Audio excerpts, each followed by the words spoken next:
The translator Glitchila stood in the middle of Jason's small room, holding a shiny bottle of oil. Her glowing purple eyes were serious, not joking at all.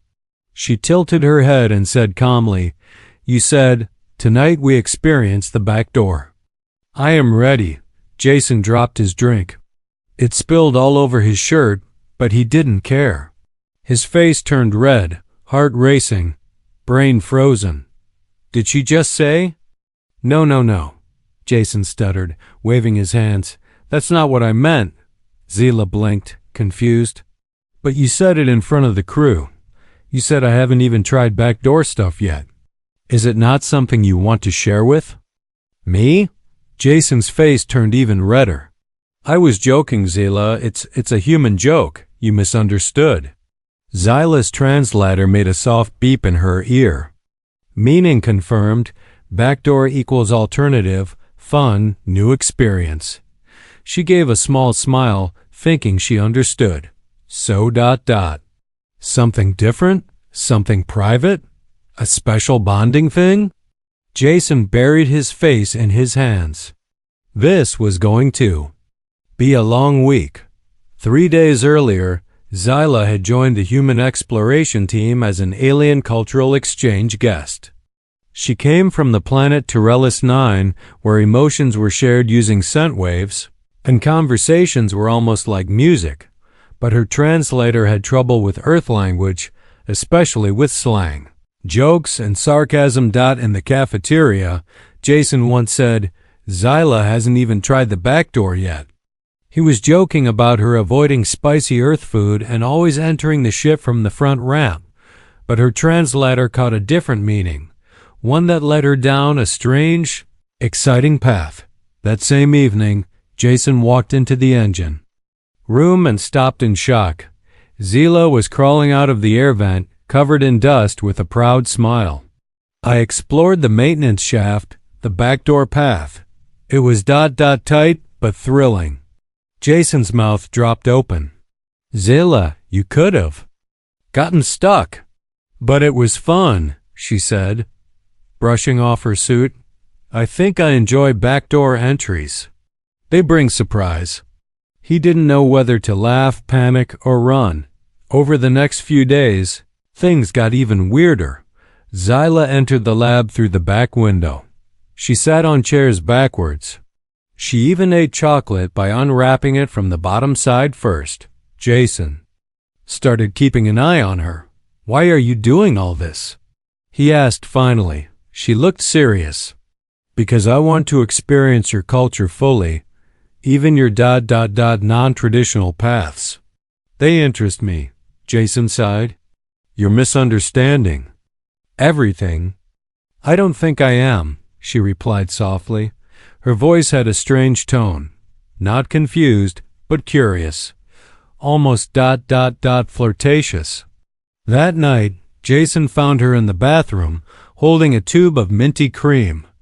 "I read that this gives a cool, tingling sensation," she said, applying it on her wrist and gasping.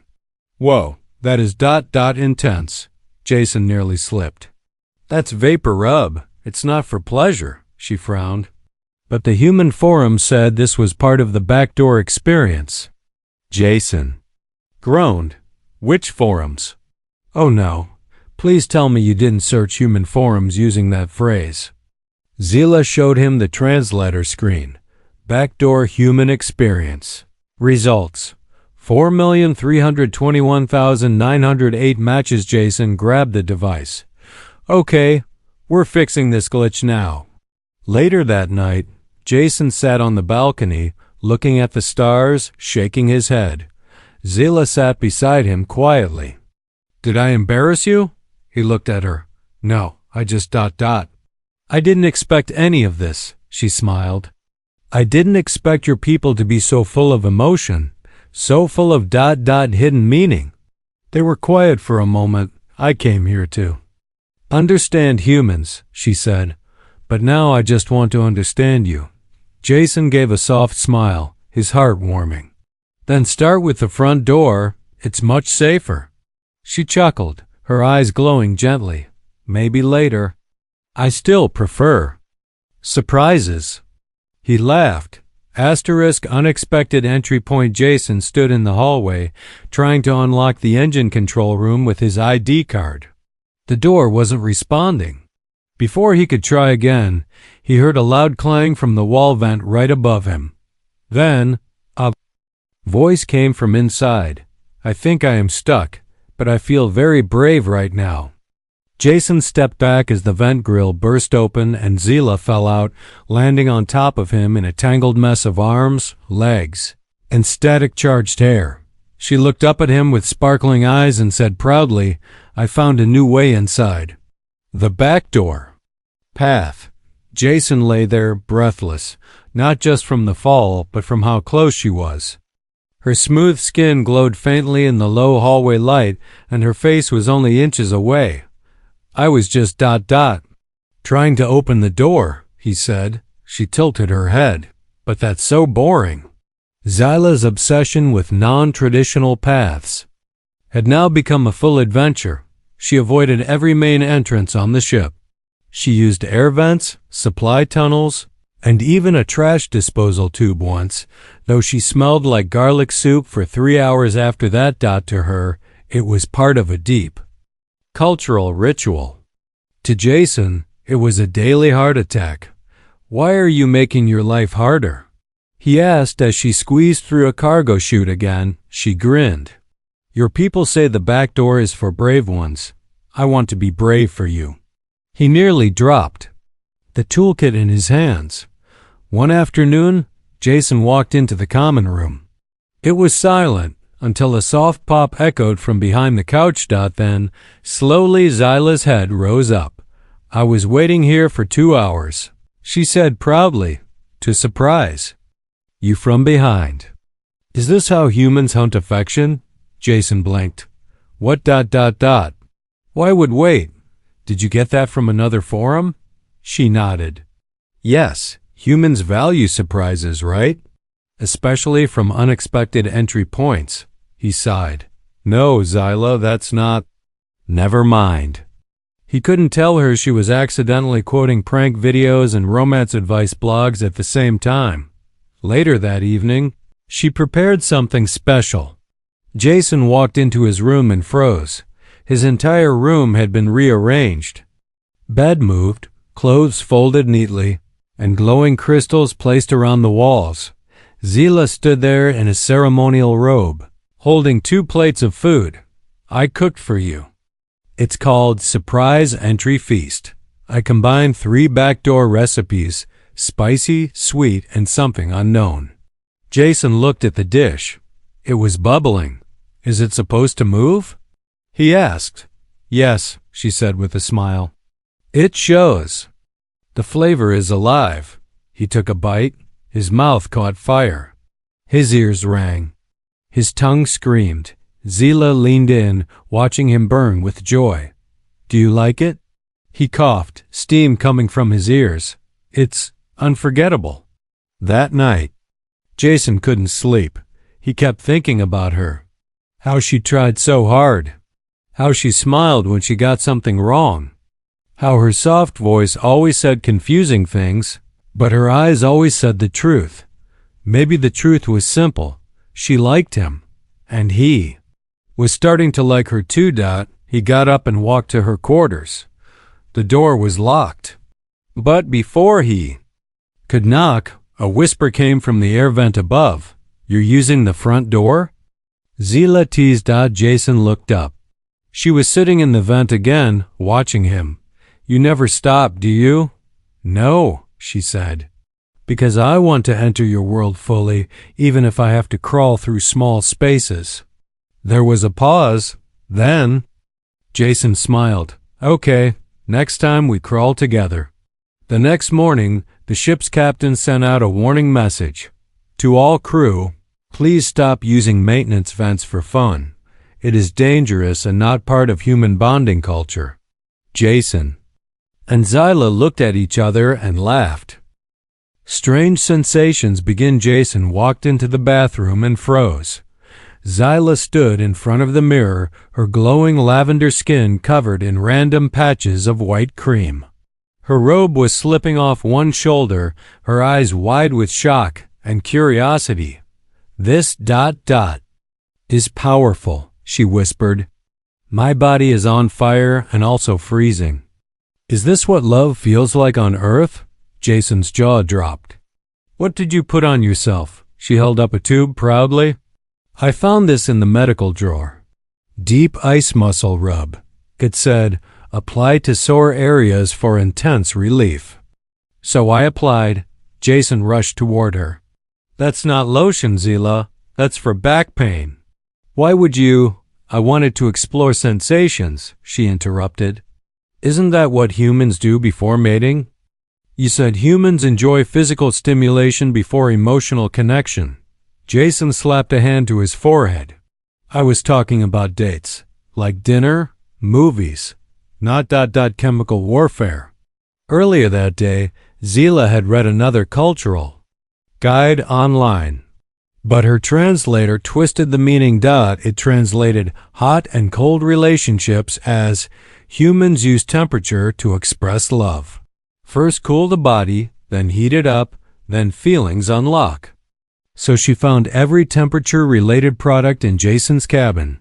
Ice packs, heating pads, menthol rub, even chili oil, and tested them.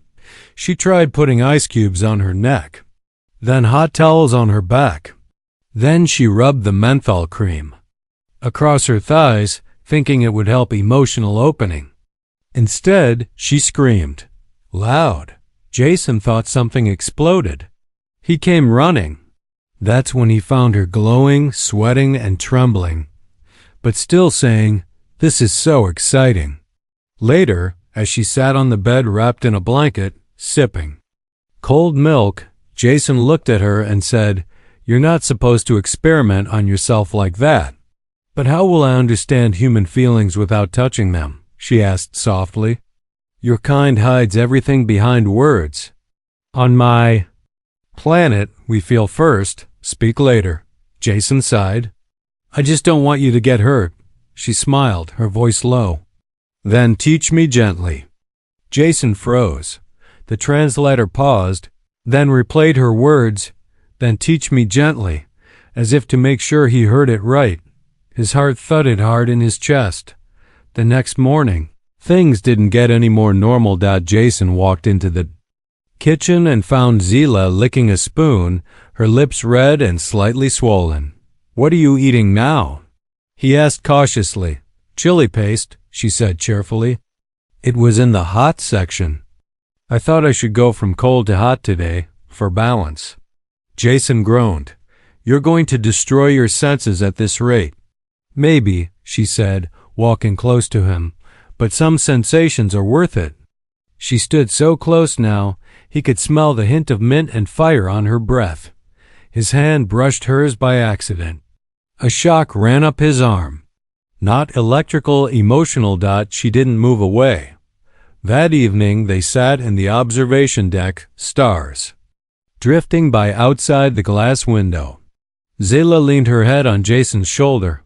"I think I understand now," she whispered. "Your species doesn't use touch to begin love. You use it to confirm what's already there." Jason looked at her.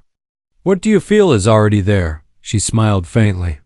"Strange sensations, not just on my skin, but in my chest. When you speak, when you laugh, when you worry about me." He stayed silent for a moment, then said, "I feel it too." "Just?" Then the ship shook. A sudden jolt. Zila fell into his lap, their faces inches apart again. This time, neither of them moved away. She looked at his lips. "What do I do now?" He smiled. "This one ... doesn't need a translator." Then they kissed, awkward at first, soft, hesitant, but real. The translator beeped in the background. New emotional connection detected. Updating database ... Love confirmed. The confession the ship floated quietly through space. Inside the observation deck, lights were dimmed, stars moved like glowing dust, and Jason stood alone, lost in thought. Then the soft sound of bare footsteps touched the floor behind him. Zyla stood there in a silky silver robe, holding a strange glowing flower from her planet. She didn't speak right away, just looked at him, the petals reflecting in her eyes like tiny galaxies. "I read something new today," she said finally. It said, "When a human cannot speak their feelings, their heartbeat speaks for them." Jason turned. "Then I must be yelling right now." She stepped closer, holding out the flower. "This is from Torellis. We only give it to someone we would choose for life bond."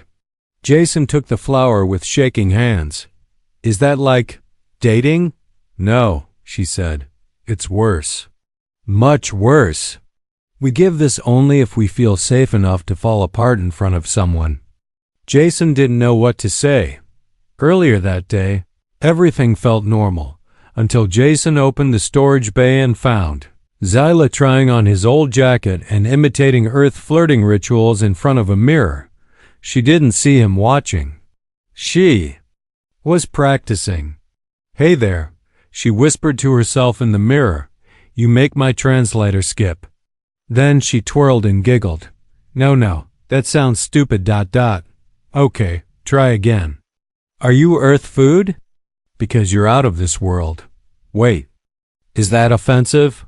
Jason couldn't help smiling. He turned to leave, but accidentally knocked over a metal pipe. She spun around, startled. "You saw everything?" He nodded. "All of it." Zyla groaned and hid her face behind her hands. "Delete my memory, please." Jason stepped forward, gently pulling her hands away. "No, I want to save that memory. Forever." That night, on the observation deck, after giving him the flower, Zyla sat beside Jason and said nothing for a long while. Then, very softly, she whispered, "I think I'm infected." Jason blinked. "What? My chest hurts, my thoughts spin. When I see you with other crew members, I feel sharp inside. When you smile at me, I forget my own name." Jason chuckled. "You're not infected. That's just emotions." "But they're dangerous," she said. "They are," he nodded, "but worth it." Zyla looked down at her hands. "On Torellis, we don't confess feelings with words. We sing a sound only one person can hear." "Then sing for me," Jason whispered. "I can't," she said. "But I'll try the human way." She stood up, took a deep breath, and said slowly, "Jason, I like you in ways that break translator rules. I don't want to study you anymore. I want to stay close when I don't need to. I want to touch your face without needing a reason. I want to open more than just back doors." Jason's heart pounded. He stood up too. "Zyla, you have no idea how long I've wanted to hear you say that." She blinked. "Really?" "Yes," he said. "I didn't know how to say it either. I just kept pretending I was being patient. But I was scared." "Of what?" "Of falling for someone who might leave." She stepped even closer. "Then don't fall." Jason looked confused. "Huh?" She smiled. "Jump with me." Their lips met again, this time slower, deeper. Warmer, not accidental, not experimental. This time it was real. After the kiss, Zyla whispered, "Was that correct?" Jason laughed gently. "Perfect." Then she added, with a mischievous smirk, "Next time, maybe I teach you Torellian love rituals." Jason grinned. "Will it involve weird creams again?" "Only the safe ones," she said with a wink. Suddenly, the translator buzzed loudly and spoke. "Warning. Emotional connection level rising beyond calibration. Rebooting translator protocols. Processing new language. Love." Zyla laughed. "Your technology can't keep up with me." Jason held her hand. "Then let's leave the translator behind." She nodded. "From now on, no more words. Just feelings." Cultural explosion. Jason woke up to the smell of cinnamon mixed with something else. Something electric. Something burning. He ran out of his room half-dressed, turned the corner, and froze. The entire kitchen was glowing pink. not just glowing.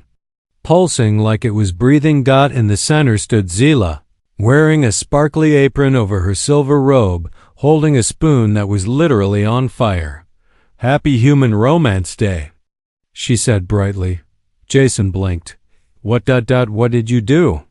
"I created a surprise ritual," she said, eyes gleaming with pride. "It's called Backdoor Valentine Fusion Feast, based on your Earth holidays." Jason stared at the table, or what was left of it. There was a cake bubbling with glowing blue foam, a tray of what looked like marshmallows covered in glitter and chili, and a floating bowl, of some kind of humming pink soup. "Zila, this is not Valentine's Day." Her translator beeped. "Valentine equals love plus food plus heat plus mystery plus explosion of emotions." She smiled. "So I made an explosion. Did I do it right?" Jason pinched the bridge of his nose. "You did something. That's for sure." Earlier that week, Zila had secretly searched the ship's database for Earth romance traditions. But her translator confused love explosion with actual explosives. And heating up your partner's heart as literally applying heat, she thought. Earthlings proved love by cooking dangerously exciting meals that risked death. Something bold, thrilling and unstable. So she mixed alien spices, heating gels, protein foam, and something called reactive dessert powder from the ship's emergency rations locker. The result: a kitchen that looked like it had been hit by a glitter bomb in a science experiment. Jason tiptoed toward the table. "Is it safe to eat? I already did," she said proudly, pointing to her half-eaten plate. "Wait, you actually ate that?" "Yes." My lips went numb. Then my spine tingled. Then I cried. Then I danced. Jason sat down slowly. "That doesn't sound like food." "That sounds like a spiritual awakening," Zila beamed. "Then I did well." He looked at her, covered in sparkles, sweat on her forehead, eyes full of hope. He smiled. "It's insane. But it's the most romantic disaster I've ever seen." Later, after cleaning up the melted pan stuck to the ceiling and calming the ship's smoke alarm system, which kept screaming incoming emotional damage, they sat on the floor together. Jason handed her a human chocolate bar. "What's this?" she asked.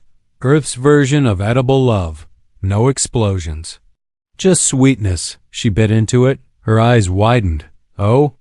This is what soft feelings taste like." He nodded.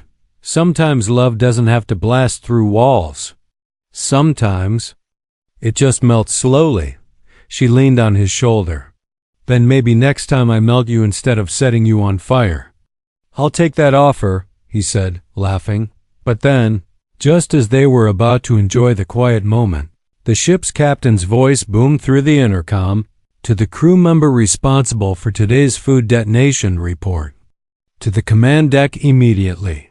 Also, the fire suppression system will now be tested across all cabins. Brace yourselves." Jason looked at HFY. She smiled sweetly. "Should I tell them it was a love-related explosion?" Jason shook his head. "No, let's keep this between us and the black box recorder that probably saw everything." They both laughed as the cooling mist sprayed from the ceiling, thanks to the fire test. Zila took Jason's hand. "Even though I keep misunderstanding your world," she said softly, "I don't want to stop trying." He squeezed her hand. "And I don't want to stop watching you try," she grinned. "Next time, I'll surprise you with human-style kissing techniques." "I read there are 52 types," Jason choked. "Please, just start with one," she winked. "Fine, but I might try number 47 by accident." The misunderstanding. Jason stepped into his room after a long maintenance shift and stopped. Candles, dozens of them, floating gently in the air, thanks to low-gravity settings. Alien petals drifted in the air like glittering fireflies. Soft music, Tyrellian heartbeats, played in the background. Then he saw her. Zila stood near his bed, wrapped in a midnight blue cloth that shimmered like starlight. Her silver hair glowing, her eyes calm but burning with something deeper. "I've researched everything," she said softly. "Tonight, I'm ready to offer you full backdoor connection."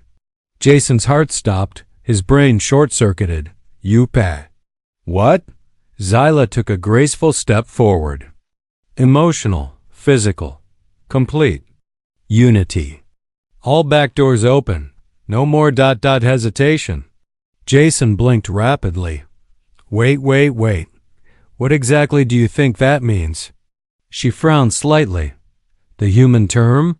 You once said, if we ever get that close, we go through every door, even the back one. I studied your meanings. I understand now. I want that. Jason opened his mouth to explain. Nothing came out. He just made a strange squeaking sound. Earlier that week, they had shared their first peaceful night stargazing. Zila had leaned into him and asked, if we keep growing like this, how far do humans go in love?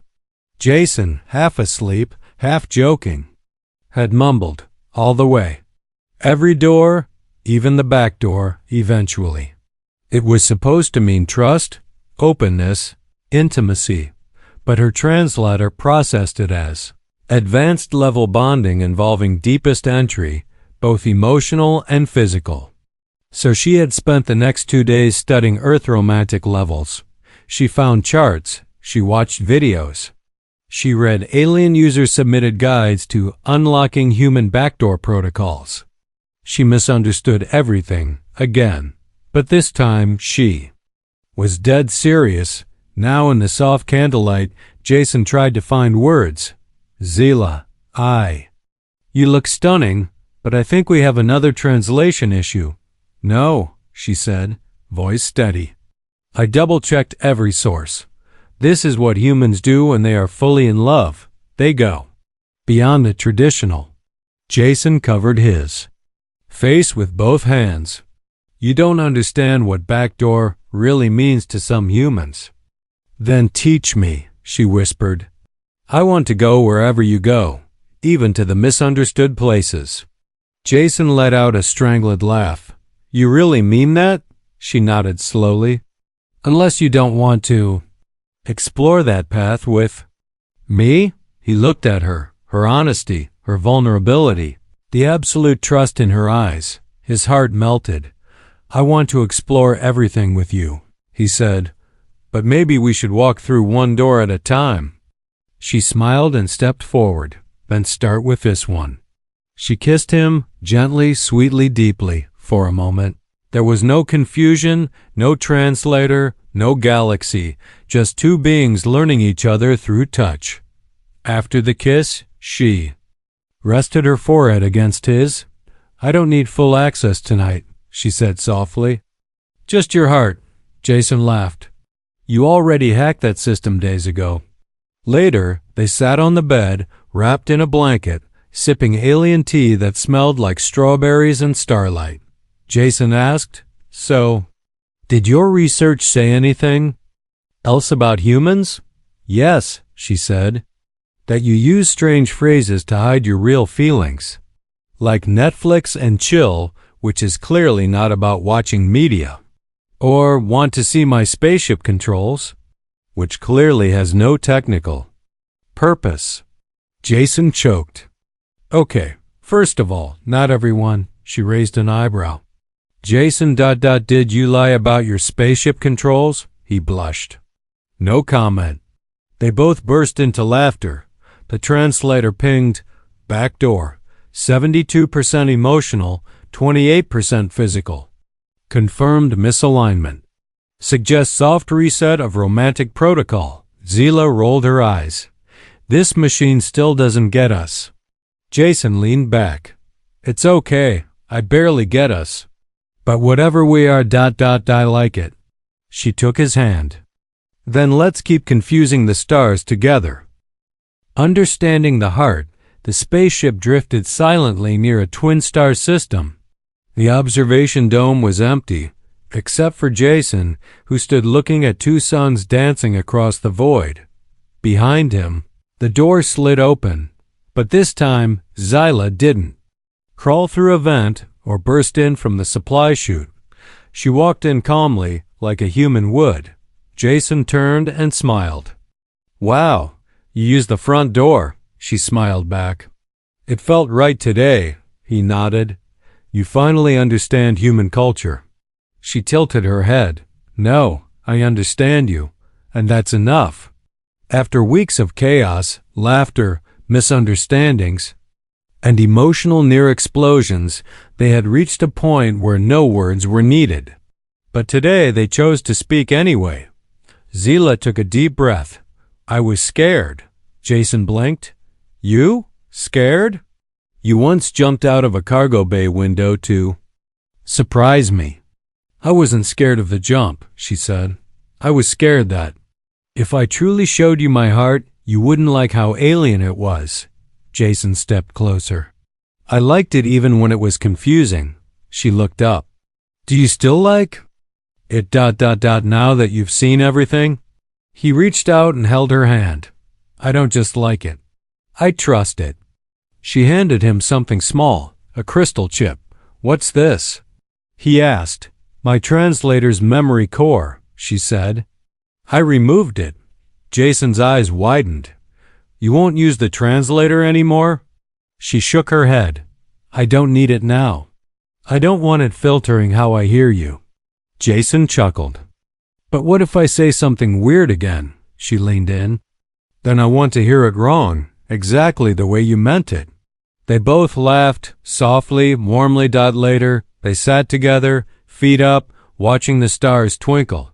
"I used to think love was a science," Zyla said. "Something to be studied, measured, tested." Jason looked at her. "And now?" She smiled. "Now I think love is a beautiful system failure. And I want to crash into it with you." He leaned his head back inside. "That might be the most romantic bug report I've ever heard." Suddenly, the ship's speaker pinged. "Attention. All crew members are invited to tonight's bonding ceremony between Commander Jason and Cultural Officer Zyla. Refreshments will include both safe and unsafe snacks." Jason turned to her, surprised. "Wait, ceremony? You planned this?" She nodded. "I wanted to surprise you the human way." Through the front door with full clarity, Jason laughed. "That's actually terrifying," she smiled. "Then it's perfect." At the ceremony, crew members gathered as Zyla and Jason stood under a shimmering light globe, a mix of human LED, warmth, and Tyrellian heartbeam. The captain asked the usual questions. Jason answered simply, "She came into my life through every door possible, but she stayed through the one that mattered, my heart." Zyla answered, "He confused me, frustrated me, made me question logic, and I never want to stop being that confused again." Everyone clapped, even the ships. AI declared, "New emotional union confirmed. System optimized for dual-user affection." After the ceremony, they walked to the ship's rear deck, the real back door, and looked out at the stars. Jason turned to her. "So after all this, what door do we go through next?" Zyla looked into the stars. "Not front, not back. Just forward." She took his hand. Together, he squeezed it. "Always." And this time, they didn't need a translator. Just one look, and every word in the universe made perfect sense.